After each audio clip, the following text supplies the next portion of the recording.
Welcome students to KET. This is Pooja. जैसे आपको मैंने पिछली वीडियो में प्रॉमिस किया था कि आज जो वीडियो मैं लाऊंगी उसमें आपको 5 मार्क्स या उससे अबव के कुछ क्वेश्चंस की मैं डिटेलिंग बताऊंगी और ये भी बताऊंगी कि ऐसे क्वेश्चंस को आप कैसे हैंडल करोगे। तो पहले मैं शुरुआत करती हूँ इस क्वेश्चन से, जिसमें ये बताया जाता है कि why did Lencho not wanted the money sent through mail and do you think Lencho was right to call the employees a bunch of crooks. ये जो क्वेश्चंस आते हैं जो कि मैक्सिमम 5 या उससे भी ज्यादा के होते हैं, वो डायरेक्टली आपको क्वेश्चन नहीं पूछा जाता। इसमें आइदर आपको 2 क्वेश्चंस पूछे जाएंगे या फिर आपको ऐसे क्वेश्चंस होंगे जो थोड़े से ट्रिकी होंगे, जो कि आपको बहुत ही गहराई से सोचनी पड़ेगी और एक्सप्लेनेशन भी उसको थोड़ा अच्छे से देना पड़ेगा। तो मैंने इस क्वेश्चन का आंसर ऐसे लिखा है, Lencho didn't wanted the money to be sent through mail because after he received the mail inside which there was money and counted the amount, he got angry because the money he asked to God was 100 pesos, but in the envelope there was only 70 pesos. इतना दूर का मतलब है कि Lencho जो था वो पैसों को मेल से इसलिए नहीं मतलब लेना चाहता था, रिसीव करना चाहता था, बिकॉज उसने 100 पेसोस की डिमांड की थी। और जब उसने मतलब उस लेटर को रिसीव किया था और मनी को काउंट किया था तो वो सिर्फ 70 पेसोस थे, जिसकी वजह से वो गुस्सा हो गया था। He doubted the employees because he knows that God couldn't make such mistake and also God can't make and help everyone. तो वो जानता था कि भगवान ऐसी गलती नहीं कर सकते, भगवान सबकी मदद करते हैं और उनसे नहीं बल्कि वो एम्प्लॉयज की वजह से ही उसके अमाउंट कम हुए होंगे, उन एम्प्लॉयज ने ही उसके पैसे चुरा लिए होंगे। This was the irony situation that Lencho called dishonest to those who helped him. Irony का मतलब होता है यही इस स्टोरी की ऐसी दुविधा है, मतलब हम ऐसे सिचुएशन देख रहे हैं जहां पर जिन लोगों ने लेंचो की मदद की उन्हीं लोगों को दोषी ठहरा रहे हैं लेंचो। तो ये इस सिचुएशन को आयरनी कहा जाता है। He unintentionally blamed the employees without exactly knowing the truth behind the money. Lencho exactly नहीं जानता था क्या सच है, और हमें हमेशा किसी भी सिचुएशन में किसी को भी दोषी तभी ठहराना चाहिए जब हम पूरी तरीके से उस इंसान को मतलब उस इंसान की जो गलती है वो जान ले। जब तक हम नहीं जानते कि वो इंसान गलत है या सही है, हम किसी को ब्लेम नहीं कर सकते। और लेंचो ने अनइंटेंशनली बिना जाने उन लोगों को क्या ठहरा दिया, dishonest. Lencho was very innocent fellow. He had nothing left that could help him to survive and help his family to stay happy. तो लेंचो जो था इसलिए भी उन लोगों पर गुस्सा करता है, डिसऑनेस्ट कहता है, क्योंकि लेंचो इस सिचुएशन में था कि वो बहुत गरीब है, अपनी फैमिली को कैसे वो सरवाइव करा सकता है, उनके पास पैसे नहीं है। तो हो सकता है उस वजह से भी वो काफी ज्यादा टेंशन में होगा और उसने इस तरीके का डिसीजन लिया होगा, उनको लेटर में डिसऑनेस्ट ठहराया होगा। So I think he was also wrong in judging the office employees as crook, as they were the people who helped Lencho in his bad days. तो इस मतलब लाइन का मतलब ये है कि आप अपने तरफ से आंसर दे रहे हो, सो आई थिंक वो आप सोच रहे हो कि लेंचो का ऐसा सोचना कि वो लोग डिसऑनेस्ट थे, ये गलत जरूर है, क्योंकि जो भी हो उन इंसानों ने, उन्हीं लोगों ने आखिर लेंचो की मदद की जब लेंचो बुरे वक्त में था, यानी बैड डेज में। If the post master and other won't help him then it could have happened that Lencho's faith would have ended and he won't able to carry the other needs of his family. ऐसा हो सकता था कि Lencho को अगर पैसे नहीं मिलते तो उसकी उम्मीद टूट जाती, उसकी आस्था खत्म हो जाती और लेंचो हो सकता था अपनी फैमिली के जो नीड्स हैं उन्हें पूरे नहीं कर पाता। तो इस तरीके से आपको अपनी आंसर्स को पॉइंट वाइज और serially according to the question answer करने होते हैं। अब हम बढ़ते हैं नेक्स्ट क्वेश्चन की तरफ। नेक्स्ट क्वेश्चन है, Lencho's hope turned into despair. What have happened to Lencho's hope and why has Lencho become so upset?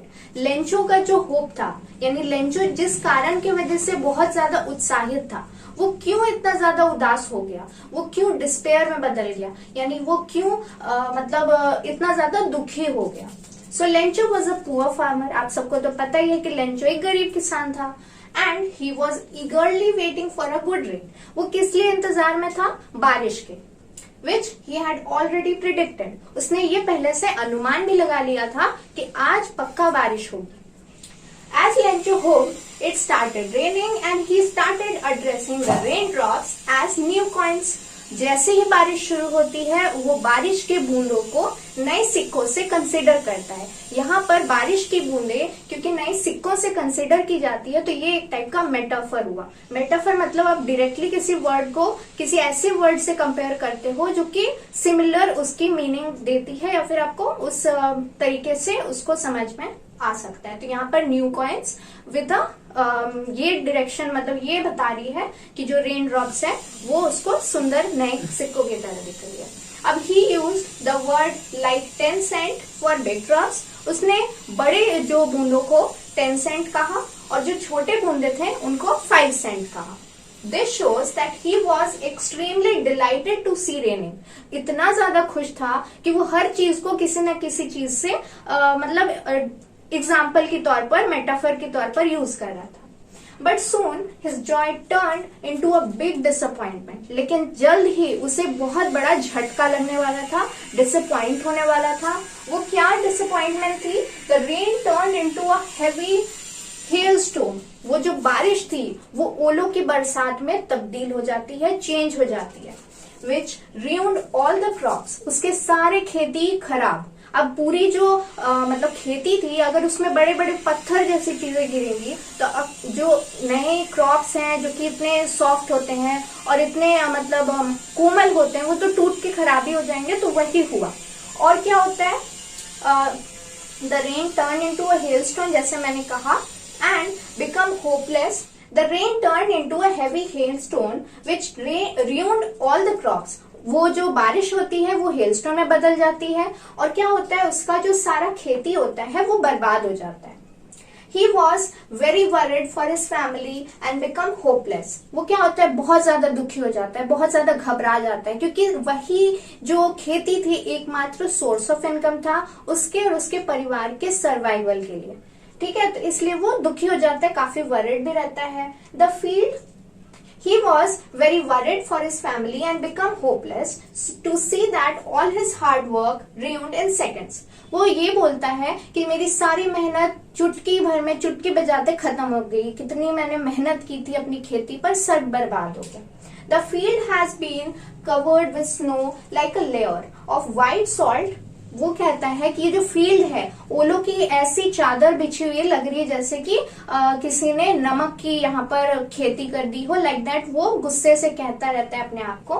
Lencho says in despair that even if the plague of locust had come that day, वो ये भी कहता है कि अगर यहाँ पर कोई कीड़ों की झुंड आकर जो अक्सर हमारे खेतों को बर्बाद कर देती है वो भी आ जाते तभी मैं That day he would have saved his crops. वो अपनी क्रॉप्स को बचा लेता डिस्ट्रक्शन से।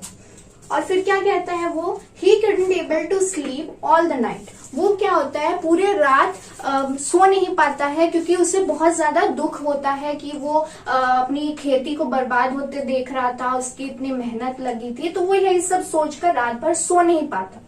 And kept on thinking the whole situation. वो पूरे दिन भर मतलब जो उसके साथ बीता था, जो भी हुआ था, वो रात भर सो नहीं पा रहा था, यही सब उसके दिमाग में चल रहा था। और ये भी सोच रहा था कि अब उसकी जो पूरी जिंदगी है वो डार्क एंड ब्लीक है, मतलब अब उसके जिंदगी में अंधेरा ही अंधेरा है, अब कुछ नहीं हो सकता उसके साथ क्योंकि उसकी जितनी भी मुश्किलें थी अब वो आने वाली है। He was afraid as there was no one to help him in that difficult situation. इसका मतलब है क्योंकि वो उस वैली के सबसे ऊंची चोटी में एकमात्र घर में रहता था, आसपास कोई नेबर नहीं, कोई लोग नहीं, और वहां पर वो किससे हेल्प मांगे। तो इसलिए वो और दुखी रहता है कि अगर कोई इंसान उसके साथ रहता, कोई और भी उसके पास घर पे रहता तो हो सकता था उसकी हेल्प हो जाती। लेकिन अब उतना मतलब हाईयर वैली पे रहता है, वो जाएगा भी शहर तो उसको कौन हेल्प करेगा, किसी को तो वो जानता नहीं। तो इसलिए और ज्यादा वो दुखी होने लगता है। तो इसी तरीके से दोस्तों आप ऐसे अलग अलग टाइप के क्वेश्चंस बना सकते हो, नोट्स भी बना सकते हो। अगर आपको कोई भी डाउट्स होती है तो आप प्लीज मुझे कमेंट करें। कमेंट करना बिल्कुल मत भूलिए, it is very important for me also to know what is your doubts and confusion. और मैं ऐसे ही अगले वीडियोस में आपको नेक्स्ट चैप्टर एक्सप्लेन करूंगी। आज की वीडियो तो यहीं तक थी। आज मैंने वीडियो में आपको बहुत सारे फैक्ट्स भी बताए और मेरी पिछले वीडियोस में भी आपने देखी होगी कि मैंने समरी और vocabularies, short and long answers ये सब बताए हैं। तो ये ऑल ओवर जो चैप्टर था मैंने इन वीडियोस के थ्रू आपको समझाने की कोशिश की है। आई होप कि आपको ये चैप्टर बहुत अच्छे से समझ में आया होगा और आप एग्जाम में इस चैप्टर से बहुत अच्छे मार्क्स score करेंगे। Thank you for watching and keep learning. Stay tuned with KET. Bye bye.